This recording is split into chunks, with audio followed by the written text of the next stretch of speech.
You know someone like this. Perhaps you are someone like this. The one who walks into a room and the air shifts, lightens, becomes breathable again. They are there at the family dinner when the silence grows too heavy, when someone mentions the thing no one wants to talk about, and suddenly there is a joke perfectly timed and everyone exhales. They are there at work when the meeting turns tense, when blame begins to circle like a predator, and they offer up themselves as the punchline, and the room softens. They turn their own failures into comedy routines. They narrate their heartbreak like a sitcom episode. When something terrible happens to them, they are already crafting the story, finding the absurd angle, the ironic twist, delivering it with such timing that you forget for a moment that the person at the center of this tragedy is sitting right in front of you, smiling.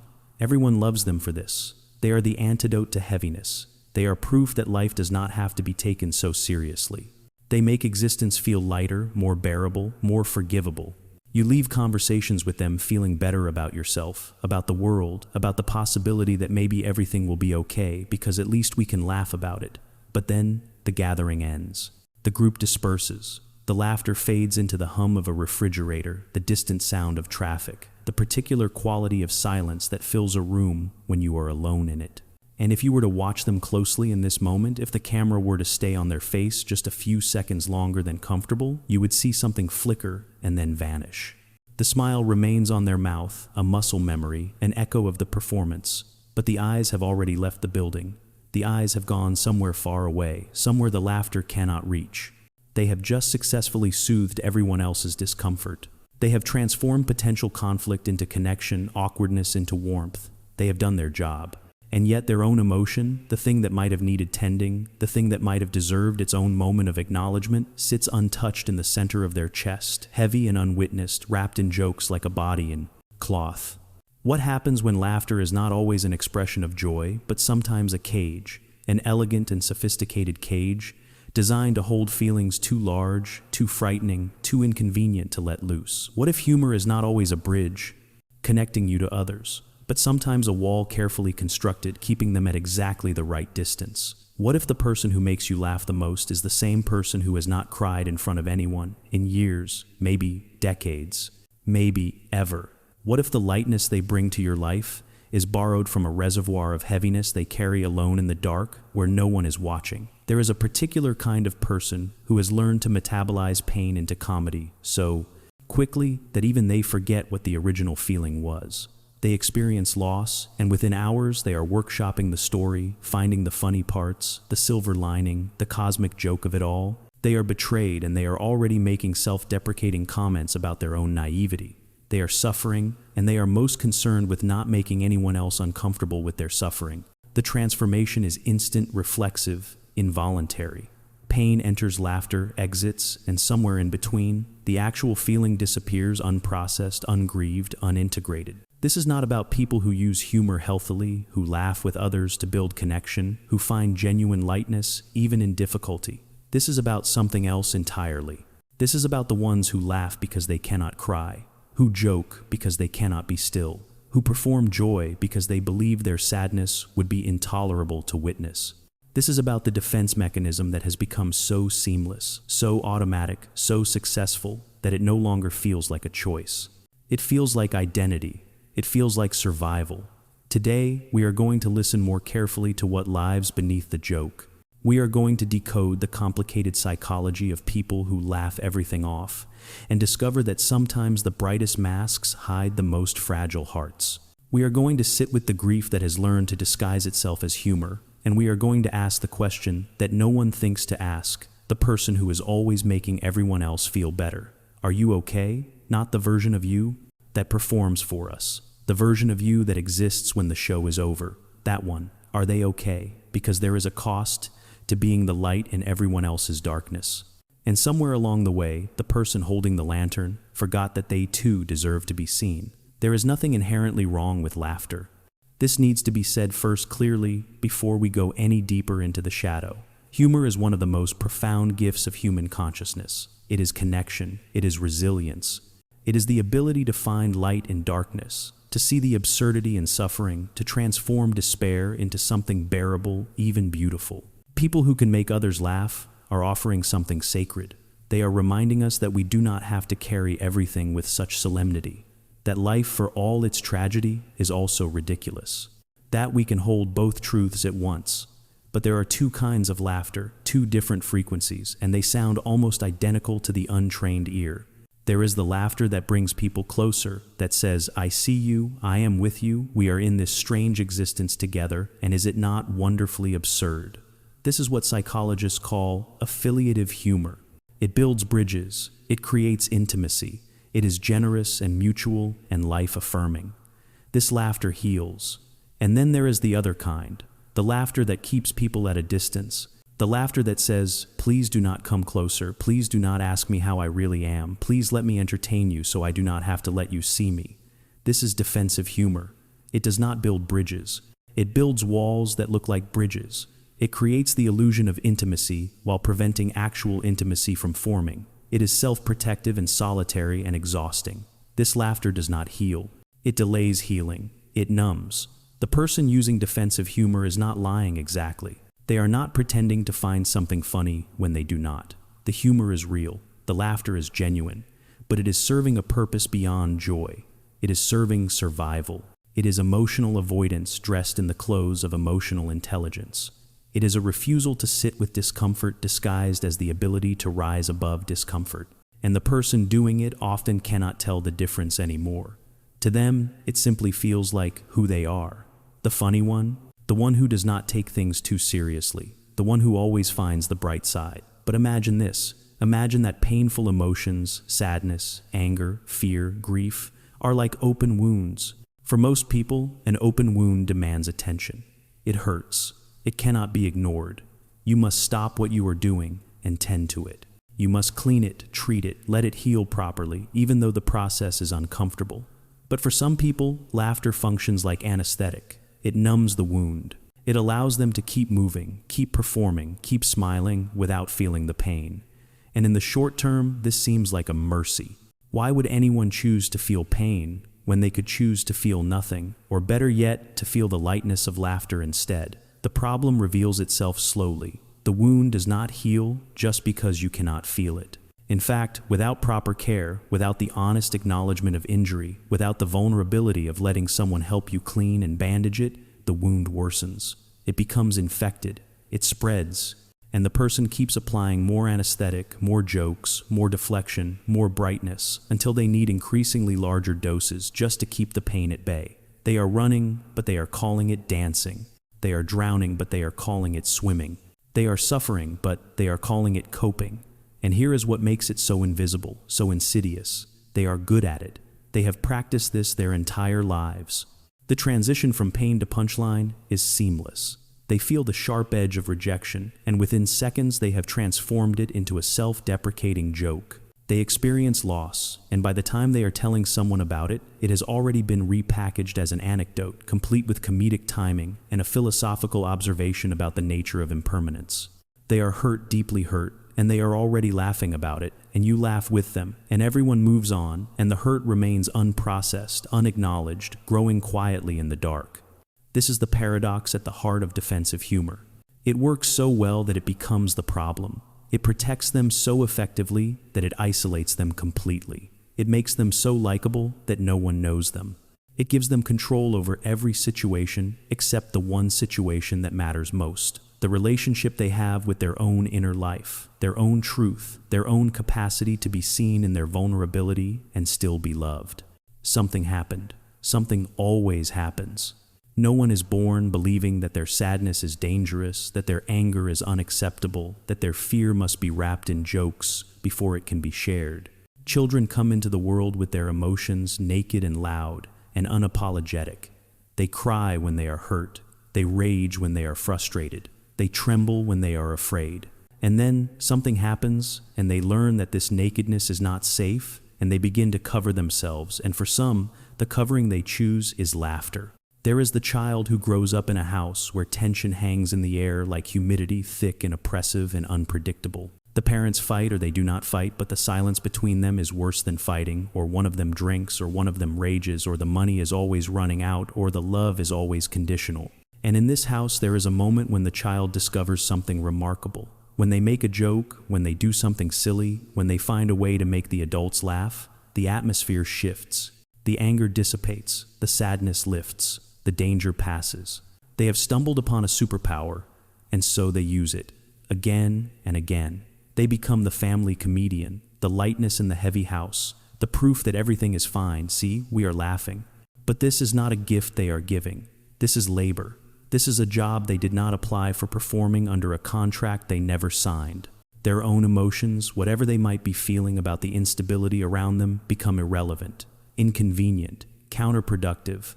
If they express their own sadness or fear, they are adding to the problem, pouring gasoline on a fire that is already consuming everything. So they learn to swallow it, to transmute it, to take their own pain and fashion it into something that makes other people feel better.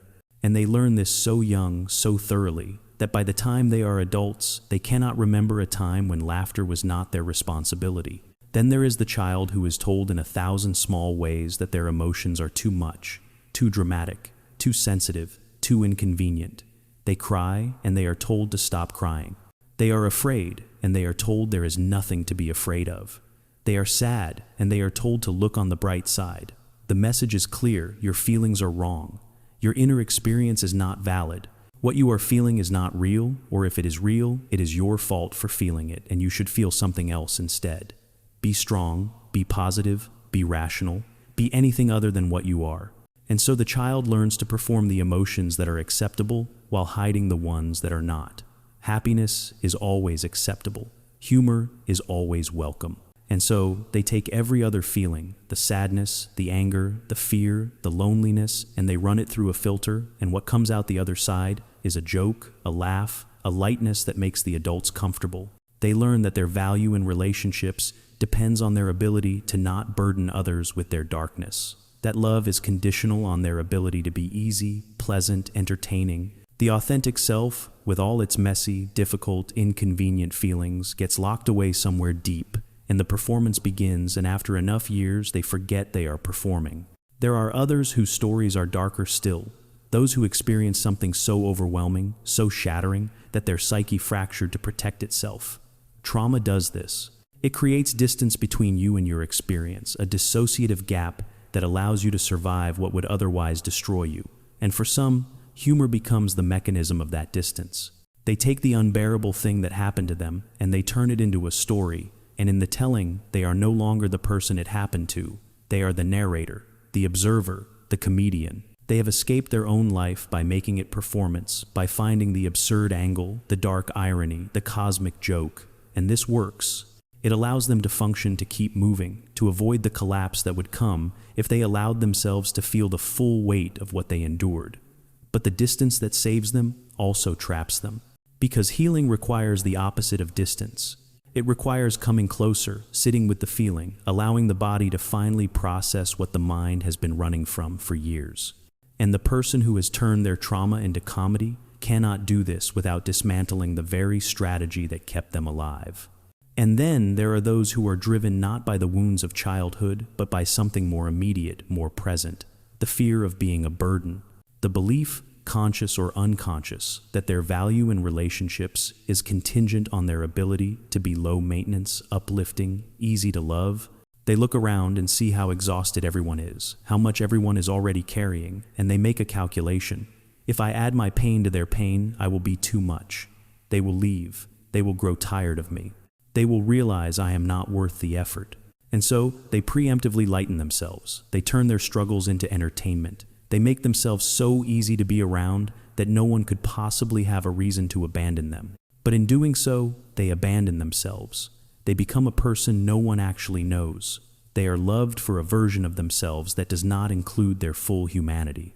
And finally, there are those for whom humor is not emotional avoidance but intellectual mastery. They have sharp minds, quick wit, an ability to analyze and deconstruct anything, including their own suffering. And when something painful happens, they immediately move into their intellect, dissecting it, finding the absurdity, the philosophical angle, the satirical frame.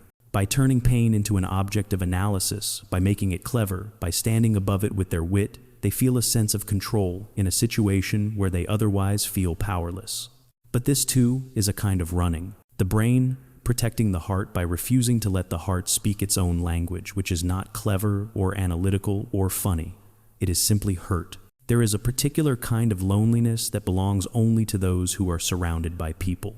It is not the loneliness of isolation, of empty rooms and silent phones.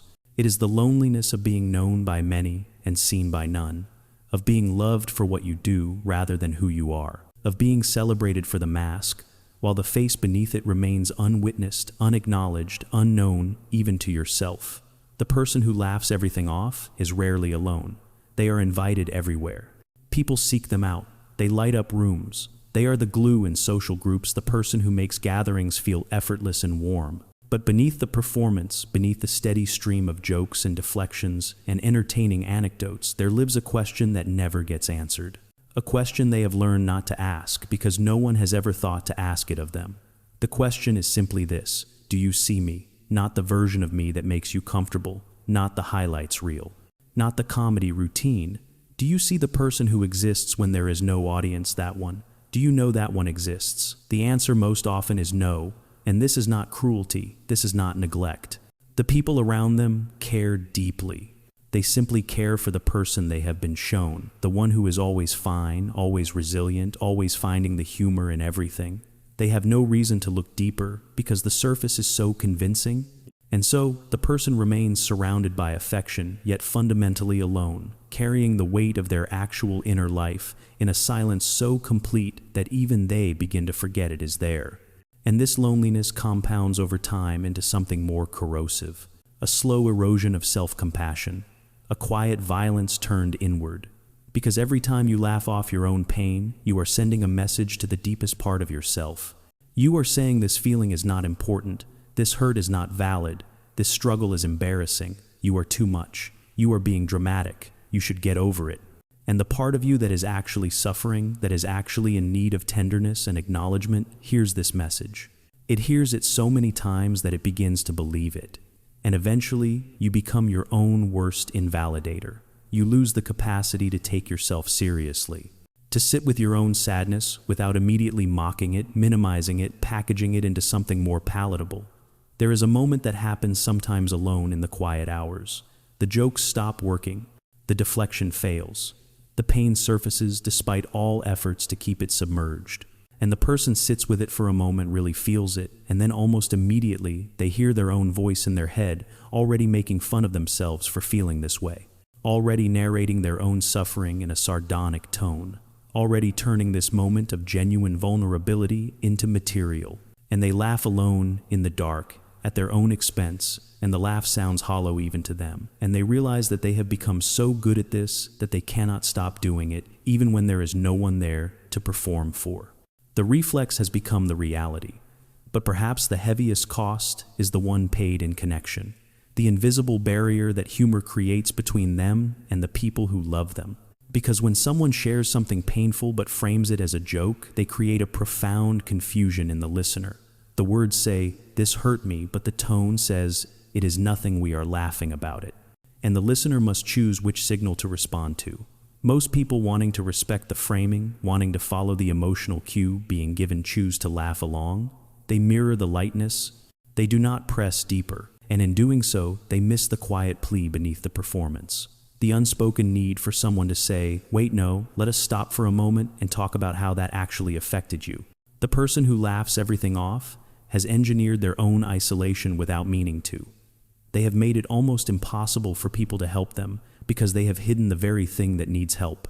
They have trained everyone in their life to accept the surface story, to not worry about them, to assume they are always fine, and then they feel abandoned by people who do not even know there is something to show up for. They have created a perfect trap. They cannot be vulnerable because they fear it will push people away, but their refusal to be vulnerable ensures that people never come close enough to truly know them. And so they remain perpetually surrounded, yet perpetually unseen, the brightest person in every room and the loneliest person in their own life. And the tragedy is this: what they fear most, being too much, being a burden, being rejected for their pain, is the very thing that their armor guarantees. Not the rejection itself, but the disconnection, the slow, quiet death of intimacy. The gradual realization that no one has ever seen them cry, that no one knows what their real voice sounds like when it is not performing, that they have spent years, maybe decades, maybe their entire life being loved for a version of themselves that only half exists. The way forward is not dramatic. It does not require dismantling everything you have built, abandoning the humor that has carried you this far, or announcing to everyone that you have been performing your entire life. The armor you wear was forged for a reason. It protected you when protection was necessary. It kept you functioning when falling apart was not an option. There is no shame in having needed it.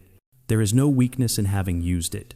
The question now is simply whether it still serves you or whether it has become the very thing that prevents you from receiving what you most need. The first step is the smallest and the hardest. It is simply to notice, to catch yourself in the act.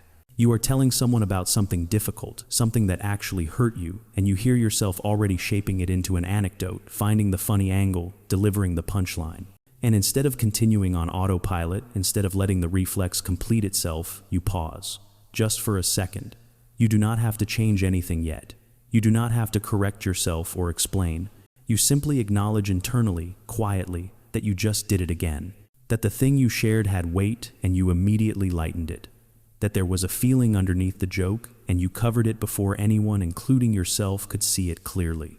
This noticing is not self-criticism. It is not evidence of failure. It is the beginning of consciousness. It is the first crack in the automation, the first moment where you become aware that there is a choice happening even if you are not yet ready to choose differently. You are meeting yourself at the threshold. You are seeing the mechanism in action, and in that, seeing something shifts. Not immediately, not dramatically, but a space opens, a possibility emerges. The understanding that if this is a reflex, then it is not inevitable. That if this is a pattern learned, then other patterns can be learned too. The second step is to experiment with the discomfort of not filling the space. The next time a difficult moment arises, a moment where your instinct is to deflect with humor, you try something radical. You let the moment be difficult. You do not rush to resolve the tension. You do not perform the emotional labor of making everyone, including yourself, feel better. You sit with the silence. You allow the awkwardness.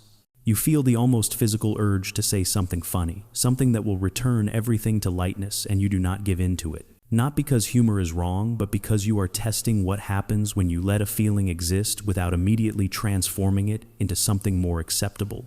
This will feel excruciating at first. Every cell in your body will be screaming to break the tension, to restore equilibrium, to do what you have always done. But if you can stay with it, even for a few seconds longer than usual, something unexpected happens. The feeling that you have been running from finally has a chance to surface, not all at once, not in some cinematic breakdown, but quietly, tentatively, like something emerging from underwater. And you realize that it does not destroy you, that you can hold it, that the feeling you have been protecting everyone from, including yourself, is bearable after all. The third step requires more courage still. It is to choose one person, one safe person, someone whose presence feels steady and undemanding, and to tell them what you are learning about yourself, not as a joke, not framed in self-deprecation, but plainly, vulnerably. You say something like, "I am realizing that I use humor to avoid talking about things that are actually hard for me. I am going to try to tell you something without making a joke about it, and that is going to feel very uncomfortable, but I need to practice this. Can you just listen? This is terrifying because you are asking to be seen. The real you, the one without the armor, the one who is not funny or entertaining or light, the one who is simply hurt or scared or sad or lost. You are risking the thing you have feared most, that without the performance you will not be enough, that your value lies in what you provide, not in who you are. But you do it anyway. You speak the plain truth of your experience. And if you have chosen, well, if this person is truly safe, they do not recoil, they do not grow uncomfortable or change the subject. They simply witness you. And in that witnessing, something ancient and wounded inside you begins very slowly to exhale. And for those on the other side, for those who love someone, who laughs everything off, there is a way to help without forcing. When they make a joke about something that sounds genuinely painful, you can respond with gentleness. You can say that is funny, and also it sounds like that was actually really hard for you. You are not calling them out. You are not demanding vulnerability. You are simply acknowledging both realities, the humor and the hurt. You are giving them permission to let the joke fall away if they want to. You are showing them that you can hold both, that they do not have to choose between being entertaining and being honest, that you are interested in the person beneath the performance whenever they are ready to let that person be seen. This is the invitation, not to stop laughing, not to become someone else, but to integrate, to create an inner space where the comedian and the one who is crying can coexist, where lightness and heaviness can both be true, where you can still find humor in the absurdity of existence without using that humor to exile your own suffering. There is a particular kind of courage that no one celebrates. It does not look like bravery. It does not announce itself. It happens in quiet moments in private spaces when no one is watching and there is no applause. It is the courage of not laughing, of letting a moment be heavy when it is heavy, of sitting in your own sadness without immediately trying to lift yourself out of it, of saying to someone plainly without decoration or deflection, "I am not okay right now," and then letting those words exist in the air between you naked and undefended. This is not natural for the person who has spent their life being the light. It goes against every instinct, every pattern, every survival strategy they have developed. To not fill the silence with a joke feels like failing at the one thing they know how to do. To let someone see them without the armor feels like standing in the middle of a crowded room without clothes, exposed, fragile, unprotected. The fear is that without the humor, without the performance, there will be nothing left worth seeing. That they have been valuable only for what they provide, not for who they are.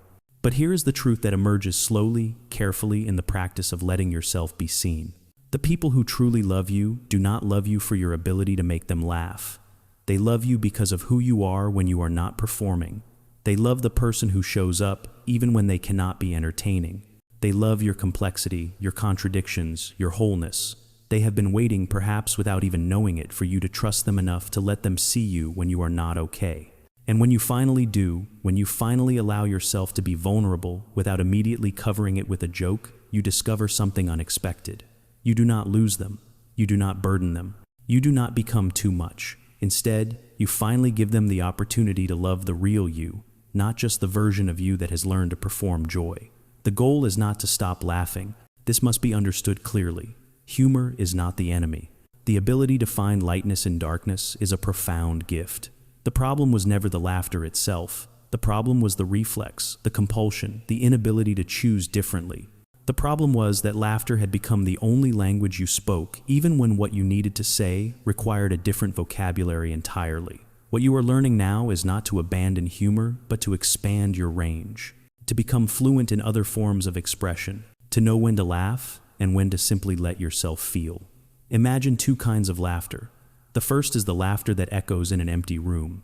It is loud, it fills space, but when it fades, the emptiness is somehow more pronounced, more lonely, because the sound only emphasized what was not there. This is defensive laughter. It performs fullness while protecting emptiness. It keeps everyone, including yourself, at a distance from the ache that lives beneath it. But there is another kind of laughter, the laughter that comes after you have allowed yourself to grieve, after you have sat with your sadness and named it and let someone witness it, after you have stopped running from your own heart. This laughter is quieter.